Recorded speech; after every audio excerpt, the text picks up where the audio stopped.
I want to go back in time. I'm not Ben Fryer. He will be doing a bit of that between 1 and 2 today. But I want to take you back to 1974. This song in the charts. You might remember President Nixon resigning after the Watergate scandal. I shall resign the presidency effective at noon tomorrow. West Germany winning the World Cup as well. End of the game, and West Germany have won the World Cup. And a new BBC service was born in this year too. Now, this new BBC project called Ceefax aims to fill up those gaps, to use them with information which would be available to the viewer at home. Very revolutionary at the time. Let's have a bit of nostalgia and remember Ceefax this morning. What are your memories? How often did you use it? I remember using it. Of course, the holidays as well was a really big thing. The football results, you'd have the set pages. I mean, my memory's rubbish for stuff like that, but if you can remember the pages, let me know as well. Because yesterday marked the 50th anniversary of the BBC's Ceefax service. I heard Akila mentioning this a bit yesterday on her show. She's, of course, here later this afternoon. It was, you know, the graphics were very simplistic compared to some of the stuff that we see today, actually on our mobile phones, don't we? But what are your memories? 0800 111 40 41. Did you book a holiday that way as well? Let me know. Well, Carl Attrell is a teletext fanatic, it says here, from Clacton, has a podcast and documentary all about it. Carl, good morning to you. Oh, good morning to you, and thanks for having me on the show this morning. You are very welcome. So you're really into this, are you? Yeah. It seems that I'm sort of like into it more than most. But when you speak to people, everybody does have a memory of the blocky medium, so it's a great thing to share. And how did you get into it to this level? What sort of piqued your interest when it comes to Ceefax? Well, I was always like a fan of it when it was on. I mean, we were quite late to it, our family. You know, we didn't have a telephone. I had a little computer, but when we had our rental TV set delivered, it had Ceefax and Oracle on it, and it was the first thing that we had at our house where it was sort of like connected to the outside world without, you know, it's like our very first internet in the room, really. And then since then, you know, I lived my life and went on and did normal things. And then about 10 years ago, I found some other people who were into teletext, and we found some programs that had been sort of like reverse engineered that allowed us to make teletext art, and that was my entry back into Ceefax and Oracle. What are your thoughts as it's sort of celebrating this milestone, really, the 50th anniversary? What are your thoughts about it over those decades, and how it changed the world, really, and how it changed us? Well, yes, absolutely. I mean, I think, you know, teletext obviously has been superseded by the internet, but the whole nation was ready for that technology because of teletext. You know, to have something in the room that just gave you concise information, no room for speculation. You didn't have to click any ad banners. It didn't take your bank details, and you didn't have to accept cookies. And it gave you the information. It was up to the reader to decide, you know, what their point of view on it was. And it's you know, it's probably something that we all want to hark back to in a way, and it's absolutely brilliant that we managed to meet up in Cambridge and meet the great and the good and the pioneers of the teletext service that were more than happy to you know, share their experiences of getting this new technology off the ground back in the 70s. Yeah, so this was a sort of commemorative event to celebrate the 50th, wasn't it? Yes, it was. We managed to go to the Centre of Computing History in Cambridge, where about 50 of us all turned up and had a bit of cake, had a few talks, and met with a few first Ceefax sub-editors, the first paid employees, who used to have to rip the news off a ticker tape and actually type it manually into the teletext terminals, running up and downstairs doing it. It's incredible, really. It is, isn't it? And the holidays, I remember looking at the holidays, and of course you get the football results, all sorts of stuff. It's miles apart, as you say, miles apart from today. Actually, simpler times quite nice, because you said no cookies, no pop-ups. It was a lot simpler, wasn't it? And you've made a whole documentary about this. Tell us about it, Carl. Oh, I have, yes. Well, a couple of years back, I started speaking to people that were involved with teletext in the early days, and I thought this stuff has to be really documented because, the technology's moving on, and I'd like to celebrate the lives of the people that were doing it. So I started a documentary podcast called Teletext People, and then from that, we got lots of footage, and myself and my good friend and teletext artist, Dan Farrimond, we co-produced a documentary that has gone, which is also on YouTube and on my podcast site, which arches across, the whole story of teletext, its birth, its death, and its rebirth again, really. Yeah, and, it is a different world now when you look at the graphics and think about, what it was back then. Totally different. But as you say, it's a lovely trip down memory lane. Carl, thank you for coming on. Carl Attrell, who's got a podcast documentary all about it. Nathan Dane listening to that. NMS Ceefax is a free web version where you can use a virtual remote, find the latest news, sport and weather, created by Nathan. Good morning to you, Nathan. Good morning, how are you? I'm really good, thank you. I think we've chatted before, haven't we? But just tell us what you do and how you got into it. So must be back in 2015 now, so that's a good few years ago now. I discovered that it was possible to recreate a teletext service using the cheap microcomputer, the Raspberry Pi. And I recreated a Ceefax service, essentially. That's the short version. Why did you want to do that? Were you a big fan of it back in the day? What made you do it, Nathan? Well, not really, because back in 2012, when it was switched off here in Northern Ireland, I was only about 11, so I don't actually remember an awful lot of it from the time. But the thing was, I was really interested to figure out how it all worked, because at that stage, I didn't have much of a clue about electronics, so I couldn't figure out, how they managed to squeeze a TV signal and text and sound and whatever all down one channel, and I wanted to figure that out. But in the process of my experiments, I realized that it's actually a really useful, handy service to have. It's on your TV in the corner. You're never more than 3 button clicks away from any page on it. And I just started, trying to recreate the service that I remembered. And what I remembered was Ceefax. Yeah. And is this still, so if we log on to this day right now, Nathan, could we go on and see your efforts still? Yes, if you just search online for NMS Ceefax, you'll see usually the top result will be for a web page, and if you go on there, there's a sort of a simulator of a TV. So you'll see there's a TV remote either on the side or along the bottom if you're on a mobile phone. Oh, I'm on it now. It looks just like Ceefax, Nathan. You've triggered the memories. So you should have most pages on there. You'll have the national news starts about 101, and then there's regional news on page 160. Weather on page 401, and there's most of the main pages that people remember. But the big one that everybody always loves is if you go to page 331, you'll get the latest football scores. Yeah, I was going to say the football scores was quite big, wasn't it? And I think the lottery numbers, because I think there was an overlap when the lottery launched with it still being in existence, wasn't it? So I think the lottery numbers used to go on there.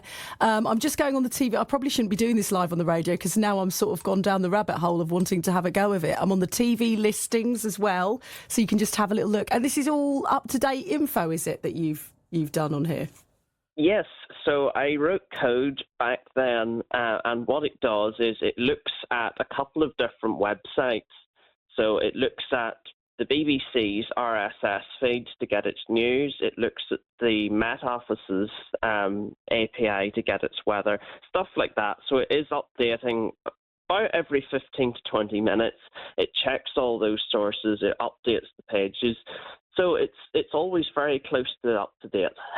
Brilliant. And I love the fact that the pages are kind of refreshing, and then you have to wait. I'd forgotten about that. You have to wait for the pages to count up to then find the page number that you've put in. I think that's absolutely brilliant. And have you continued to do sort of stuff like this since? It sounds like you've got a bit of a knack for this tech stuff. Well, once I started doing this, I got sort of obsessed with it, a bit like Carl there. So, I mean, I've recreated obviously the web version, but I have also made like the actual electronic hardware stuff as well that does it. The actual analog version of it, so I can do that as well. And yeah, I've done a few different things like that, so it's good fun. Yeah, it sounds it. Well, you've hooked me in already. Laura in Little Bromley's WhatsApp Nathan to say loved Bamboozle, the game. And again, I just had a quick look online to refresh my memory, and as soon as I saw Bamboozle come up, the quiz game, oh yeah, I'd remembered that as well. It was a big part of a lot of people's lives, wasn't it? And yours too, although as you said, you didn't have that bigger memories of it initially, but you've certainly embraced it, haven't you? Thank you very much for coming on, Nathan. That's Nathan Dane, who's created his own version, NMS Ceefax, free web version. I've been having a look. I can tell you, Stacey Solomon's Sort Your Life Out. I've looked on the TV listings. It's on there. You've got the football scores. The holidays were a really big thing. I know the football scores and the holidays were a really big thing, catching up with the news as well. And then it kind of all changed, didn't it? You had the red button if you had satellite and other TV remotes that you could just press the button and get sort of more advanced graphics when it came to your news and information. But now it's just at your fingertips, isn't it, with the internet? And that, of course, is on your phone in a lot of cases, isn't it? So it's just a few clicks or voice commands to your tablet or your phone and away you go. Thank you to Nathan and Carl for coming on. I want to hear some of your stories around Ceefax and the teletext services. What do you remember about them? If your memory stretches back to 1974, you might recall Watergate, the resignation of Ted Heath, ABBA's Waterloo. But that year also brought us this. A team of BBC engineers have been helping to plan what can best be described as a revolution. A revolution, that is, in communication, and one that will reach straight into the home through that familiar piece of furniture, the television set. What's involved is a program system of an entirely new kind. For this one has been designed quite deliberately to put the ultimate power into the hands of every individual member of the viewing audience. The power, that is, to choose not just which part of the program you want to watch, but also when. And it's all done at the touch of a button. That was Angela Rippon talking about Ceefax, a text magazine service available on your telly. It came into being 50 years ago today. It was groundbreaking at the time. It had colourful text and chunky graphics. It brought us news, weather, sports reports, but everything at its time. Ceefax was taken down by the BBC in 2012. Let's speak to Jason Robertson, who is an expert on all these matters. Hi, Jason. Hello, how are you? I'm all right. I'm just thinking, was that Ceefax Angela Rippon was talking about? It sounded a lot to me like the video recorder. But anyway, describe Ceefax to us. Well, Ceefax is a bit, as you say, it's a blocky medium where with colourful characters. People have a lot of affection for it because it was almost their first introduction to microcomputers because it was for the first time we had control of the TV set. We could press buttons and we could go to whichever page we wanted to and see whichever bit of information we needed. So it was the whole introduction to the internet.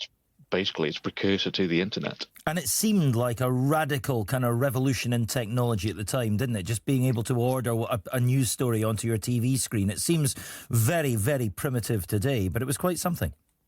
Absolutely. I mean, in the 70s, I'm from the 70s, but at the time you had to buy a newspaper, in which case you got yesterday's news, or you'd have to wait for the 9 o'clock news. And, if you wanted news up to date, you had to wait for the news at 9 o'clock, or the newspaper tomorrow and it would be out of date already. But Ceefax changed all that. You could have news when you wanted it and it would be bang up to date. And you kind of memorised which pages were your favourites, didn't you? Where the regional news was, where the football was, whatever. Can you still remember the page numbers? Oh, I can remember millions of page numbers. They changed over time. The TV guide was on one page, then another, and they changed them from time to time. And whenever they changed them, they used to send out these paper indexes of where all the page numbers were now.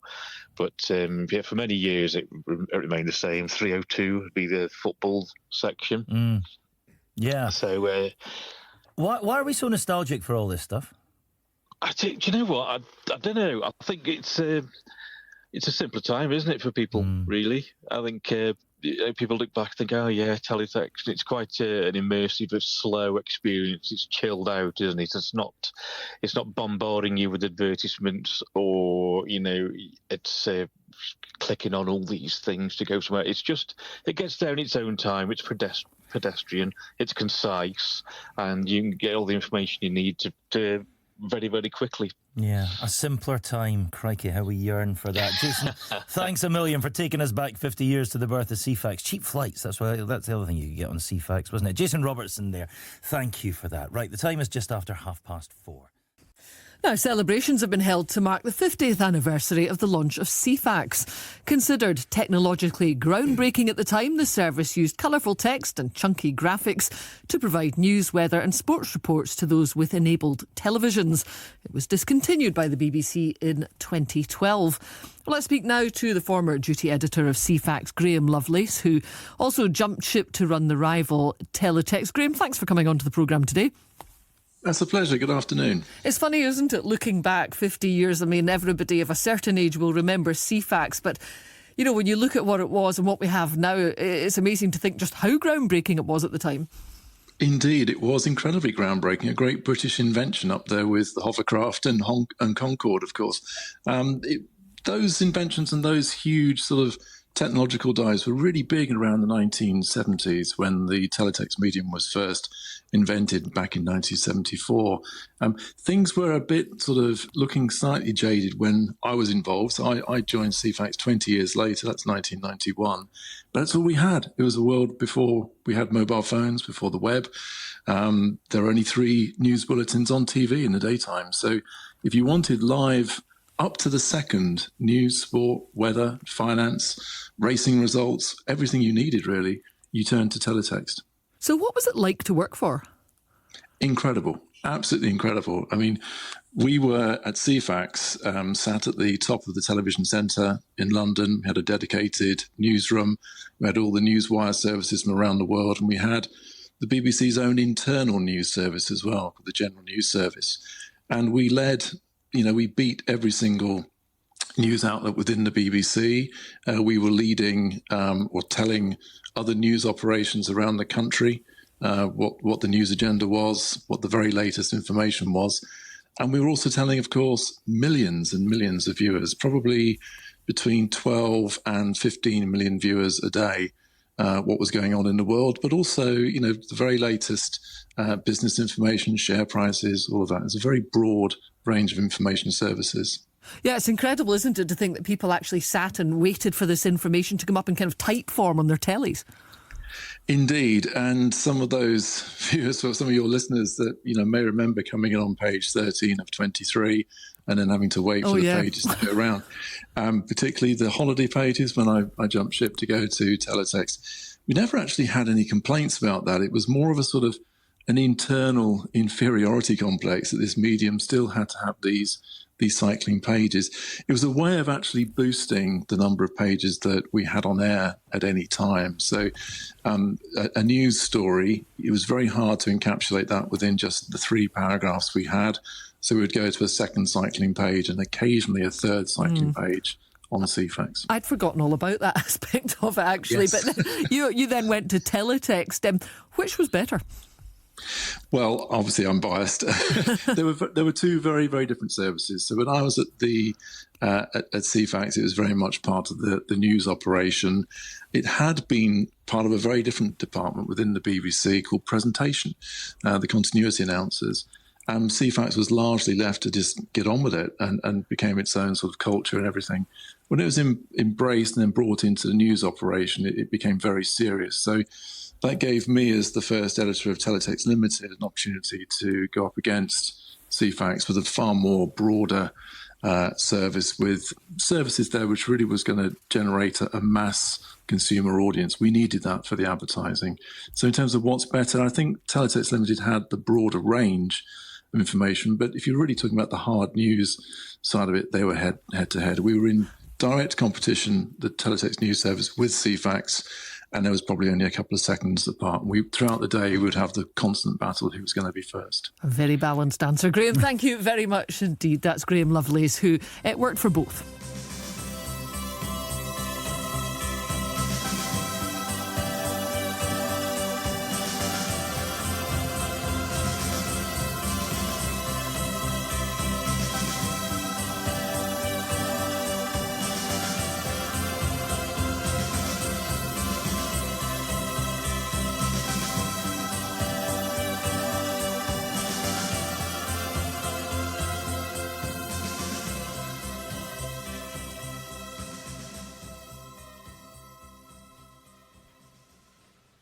You're still here? It's over. Go home. Go.